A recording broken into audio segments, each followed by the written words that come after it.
Frans zei, wie we in de studio waren en we hebben dit besproken, we hoorden aan de zangeres zonder naam zetten. Ja, ik zeg Frans, de zungstel ook gaat met.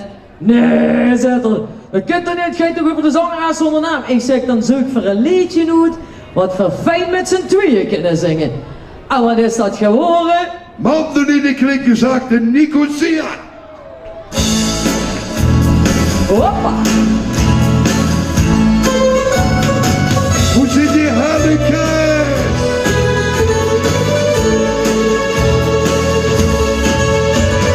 Mandoline zongen zacht in Nicosia.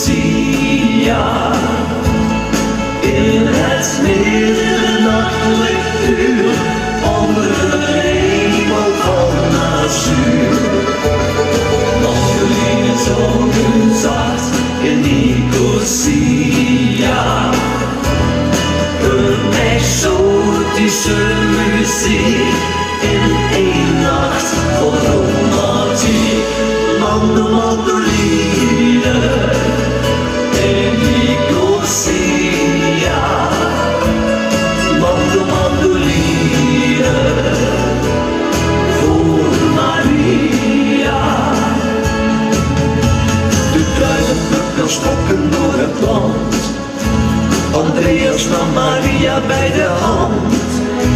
Ze dansen en ze dronken een paar glazen. Maria raakte spoedig in extase. Het werd een nacht vol hartstocht en vol vuur, tot aan het vroege morgenuur. Mandoline zongen zacht in Nicosia. In het middernachtelijk uur, onder een hemel van azuur.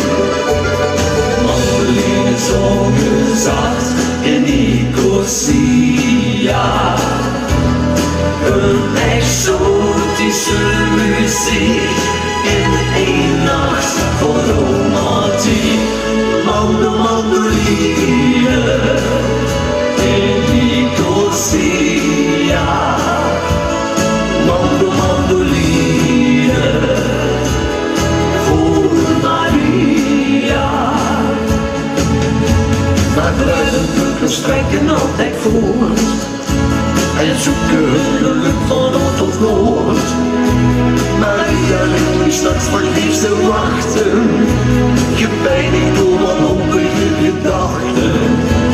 Andreas heeft zijn nieuwe avontuur, ergens in het duivenschuur. Mandoline zongen zacht in Nicosia. In het middernachtelijk uur, onder een hemel van azuur. Mandoline zongen zacht in Nicosia. Een exotische muziek in één nacht vol romantiek. Mandoline in Nicosia. Mandoline voor Maria. Mandoline in Nicosia. Mandoline voor Maria. Dankjewel. Oké.